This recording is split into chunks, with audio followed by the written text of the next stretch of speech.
Hey everyone, it's Eric here from Lapfix. Got another Steam Deck in here actually for repair. They always come with these nice premium cases. I think all of the models come with that, right? If I'm not mistaken. We're actually in here to do an SSD upgrade for this again, and this is a Steam Deck. This is a nice one. See that? It's going to boot up, turns on. Now, the base model, if you buy it, I think it's, I can't say what the MSRP price, I don't want to go really into it, but it's not too expensive. But that model, the base storage model, does come with eMMC storage, and it's only 64 gigabytes. Now, there is an expandable SD card slot right here. So focus. Right there, that they usually want you to expand your games and to expand your library that way, but it's not going to give you the benefit of higher speeds via NVMe. So it won't be the best thing you're going to be getting, the best performance you're going to be getting, but it's going to be a way to at least access your data expander storage for much more cheaper option to be doing it as well. They do have warnings where they talked about replacing an NVMe drive with the one that's not currently in there, that there can be issues, the cooling issues and like all other things. Now that is a possible case. It is technically true.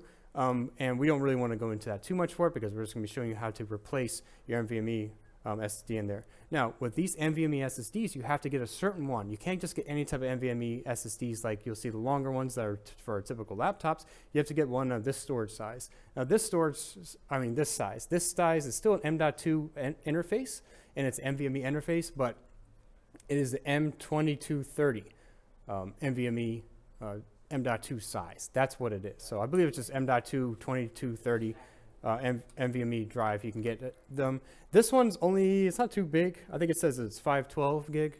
Yeah, ooh, look at that. It's only 512 gig, so it's just going to be making it better than the standard one that's in there right now, but it's not going to be enough storage really for all the AAA game libraries that you're going to be doing if you want that. This guy actually really wants to be using it for like emulation and other cool things, so that's going to be a way that they want to do it, and we understand that's probably going to be plenty of storage. If you want to expand on top, obviously you can have both. You can expand it as well. There's other sizes you can get, the 1 terabyte, 2 terabyte. There are bigger sizes you can get there, but the brands, there's not a whole lot of selection out there, and it's actually pretty expensive to be getting other storage sizes as well. That's usually why they offer more of the SD card slot. So I know I rambled a little bit there, but let's actually get right into the repair because that's what you guys are here for, right? Let's get right into it. It's not actually too difficult. Okay, so the first thing you want to do, obviously I have this turned on. I want to make sure I turn this off. First, you want to make sure you do shut this down, and it's going to shut down fine, whatever, right?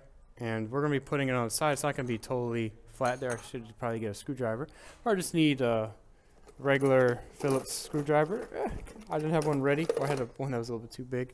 And now there's going to be a bunch of screws that go all the way around here, right? All the screws here. So if I just remove each one.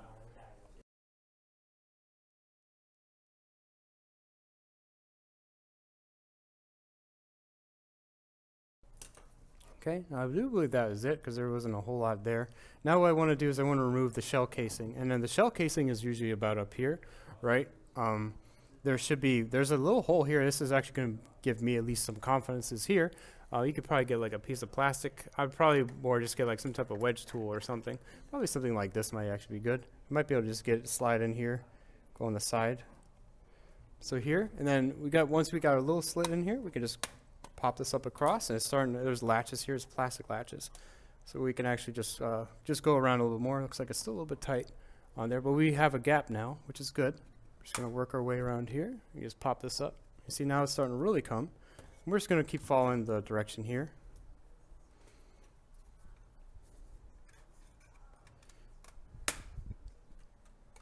Okay.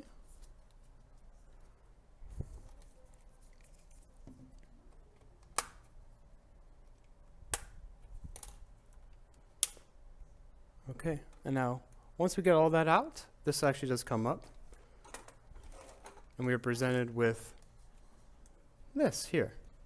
Now, what you want to do is before you work on anything, you always want to remove the battery connection, right? But the battery is actually underneath the plate here. So regardless, you want to always be careful, especially if you're dealing with something that's technically plugged in. Even though it's not turned on, you just want to always be careful anyway. So we need to take this plate off, and this is the plate that's there.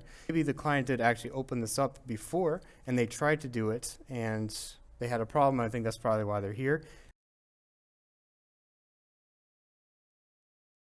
Oh, I see. This is probably like a warranty screw, isn't it? Yep, there it goes. And that was there. I figured it because it felt a little bit too tight there. So I'm going to go ahead and remove that. And there we go. This should come up.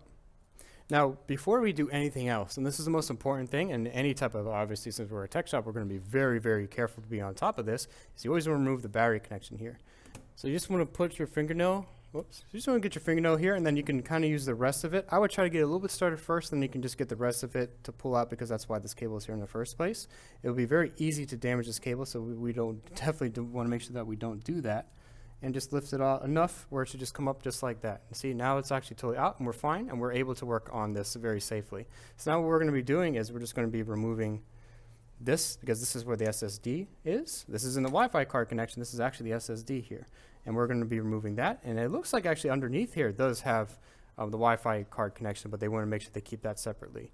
Now we do have this little casing here, and it's a little plastic, probably just a wrap around it. What this is usually made for is probably for more like anti-static, right? And to make sure that even though there's a little casing here, there wants to be a little bit more protection for it, so it doesn't give any problem. Now we can put a few things. We're a tech shop. We can put something like Captain tape, but I'm sure a lot of you guys aren't going to have just that all the way available for you guys. Let's just actually make this a little more frame. Perfect. There we go.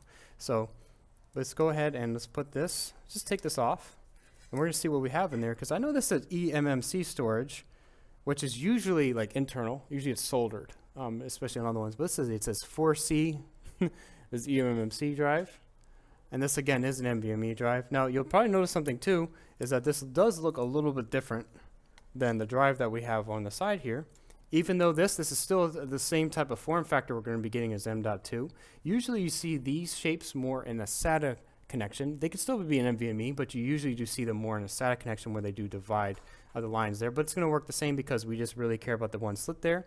And if you actually look down here, if you look where the connection is here, it's going to match our drive perfectly. But again, it works the same way. What we want to do is we want to put the sleeve back on, and the sleeve is going to protect all the components here, because we don't want any type of we don't want to have any type of static or these components touching the board. Even though this is very, very well covered, you can see there's still another layer here, but we don't want this thing touching the board in any way.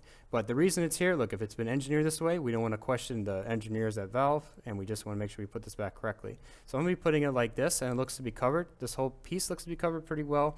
And the way it's going to be going on top too, is you can see there are thermal pads here. You don't want to be messing up any of these thermal pads, because they are going to be what's going to be cooling the components around here, as well as, it looks like maybe the SSD too, or no? Maybe not. Maybe not. The SSD looks like it has their own thing, but we'll make sure we plug this in, but that's another reason too. So I'm going to plug that back in.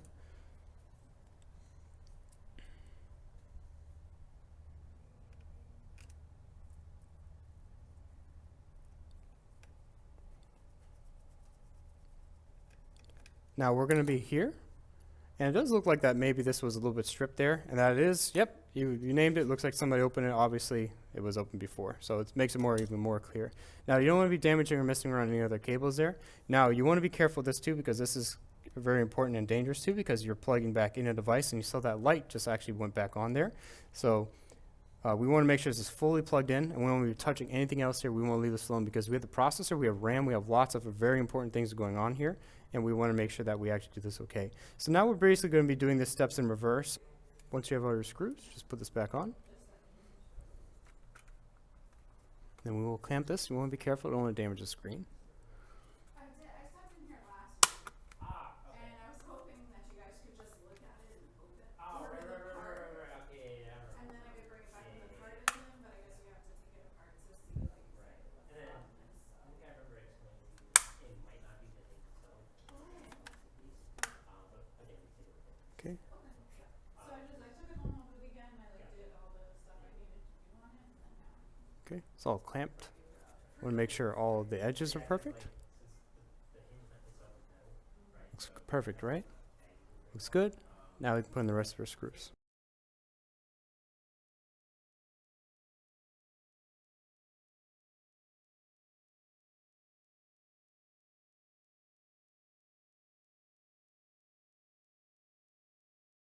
So everything looks good.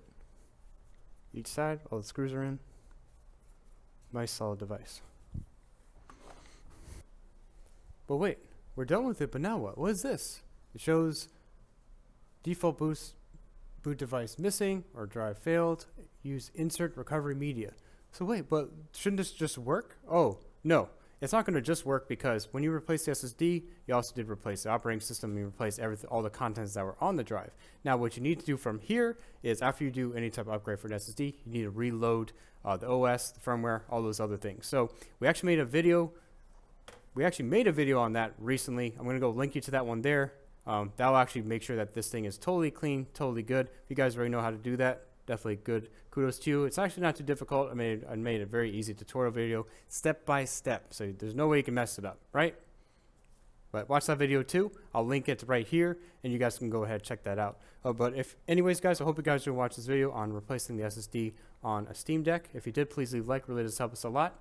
Subscribe for more content. And again, if you need help installing an OS or anything else on there, go ahead, check out the video to show how to install a Steam OS on that next video that we have there. Or if you're going to be putting Windows or something else, actually, I'm really curious about that. If you're going to be doing that, let me actually know down below. Are you going to be putting Windows on this thing, or are you going to be putting another version of Linux, or are you just going to be using Steam OS? Let me know down below. Hope you guys are watching. Take care. Bye.